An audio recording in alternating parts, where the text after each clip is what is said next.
how to fix laptop missing cursor. So the first thing that you want to do is press the start key on your keyboard, search for settings and press enter. After that, use the tab key to go to the search box and search for touchpad.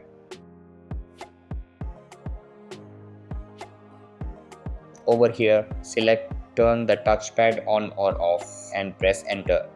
Then use the spacebar to toggle the touchpad on. After that, if it's still not working, hold down the start key, shift, control and the letter B together on your keyboard to reset your graphics driver. Then go to the start menu again, search for device manager and press enter. Over here, use the tab key and down arrow to select mice and other pointing devices. After that, use the right arrow key to expand it, then the down arrow key to select your mouse. Over here, press Shift plus F10, go down to uninstall device and press enter twice. Then restart your laptop and check if the mouse cursor appears. So that's all for this video. Consider subscribing if you find it helpful, and I'll catch you in the next one.